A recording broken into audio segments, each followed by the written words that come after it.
최상목 장관님, 네, 권한대행을 얼마나 수행하셨습니까? 한 88일 정도 했습니다. 네, 그 윤석열 내란숙의 범죄자 공소장에 따르면 계엄 당일날 윤석열 당시에 대통령이 그 최상목 장관을 불러서 밑에 사람 시켜가지고 계엄 문건을 전달했다고 이렇게 되어 있는데 그건 맞습니까?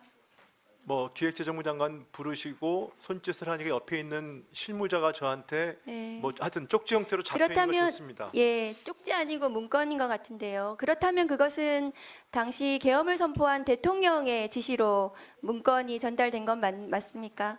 저는 당신은 참고 자료로 그런 말씀이 어쨌든 계속되면 대통령의 참고 자료 받았습니다. 계엄을 선포한 대통령의 지시로 문건이 최상목 장관께 전달된 것은 맞습니까?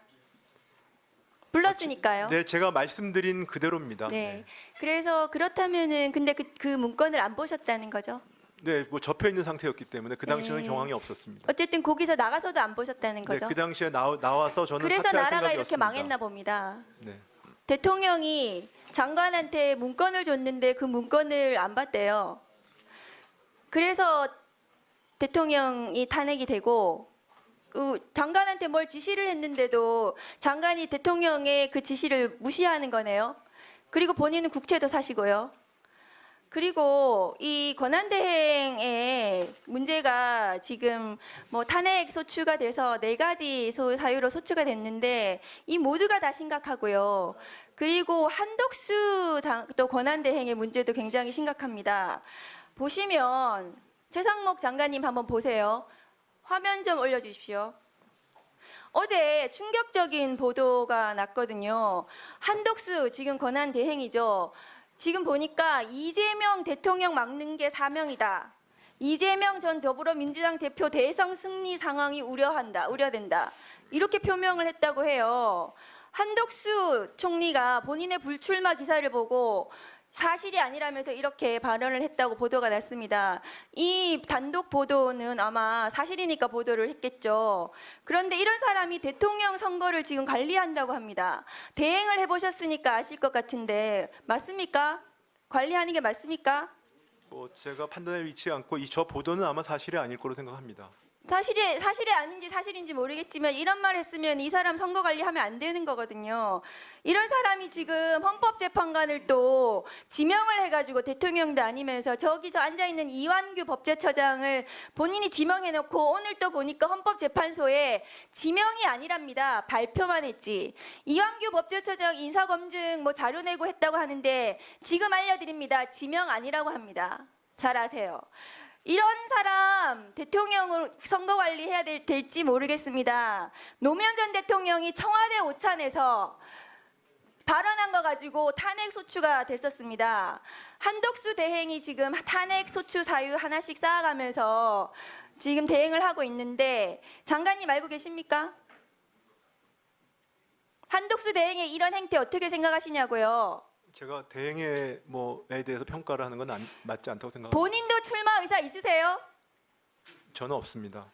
김선택 교수님 잠깐만 나와주시겠습니까?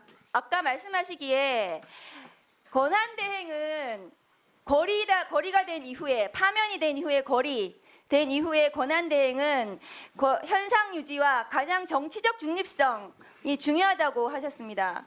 그런데 한덕수 권한대행이 지금 선거 관리를 업무를 맡았는데 특정 대통령 후보의 출마를 막는 것이 자기의 목표인 것처럼 이렇게 말하는 사람 선거 관리로 적합하다고 생각하십니까? 네, 대통령이 고려된 이후의 정부는 과도적인 관리 내각에 불과합니다. 그래서 차기 정부의 권한을 선취해서 잠탈한다거나 그다음에 우리나라는 이제 대통령 승계제도 없기 때문에 바로 대통령 선거를 해야 되고 공정한 선거 관리가 핵심적인 업무입니다. 그렇기 때문에 초라도 이 공정성의 의심을 받을 만한 행동이나 말을 절대 해서는 안 됩니다. 네, 그렇습니다. 그런데 지금 한덕수 권한대행도 그렇고 최상목 대행도 위헌적인 행위를 계속 반복하고 있어요. 그래서 본인이 탄핵 소추된 것입니다. 교수님 들어가셔야 됩니다. 최상목 대행은 이 탄핵 소추 말고도 2025년 1월 3일 윤석열 내란 우두머리 체포영장 집행 당시에 경찰청 이호영 경찰청 차장에게 전화도 했습니다. 그것은 명백한 수사 외압입니다. 왜 체포영장 집행하는데 경찰청 차장한테 전화합니까? 전화해서 경찰이 경호처를 왜 막고 네, 정리해 주시죠. 전화하신 거 맞으시죠? 제 현정이 없었기 때문에 대통령실에서 저한테 질의가 와서 확인차 전화했었습니다. 이게 윤석열 편들어서 체포영장 저지에 지금 본인이 네. 도와주신 거예요. 수고하셨습니다. 신승영 검찰총장은 지방검찰청에 있는 검사에게 내사 네. 사실이 외부에 알려지지 않도록 하라고 네, 정리해 주세요. 직권남용으로 유죄 선고. 자, 박은정 의원님 정리해 주세요. 본인의 탄핵 소추 사유는 이 네 가지 말고도 경찰청 차장에게 전화한 그 부분도 추가가 돼야 됩니다. 이상입니다. 네.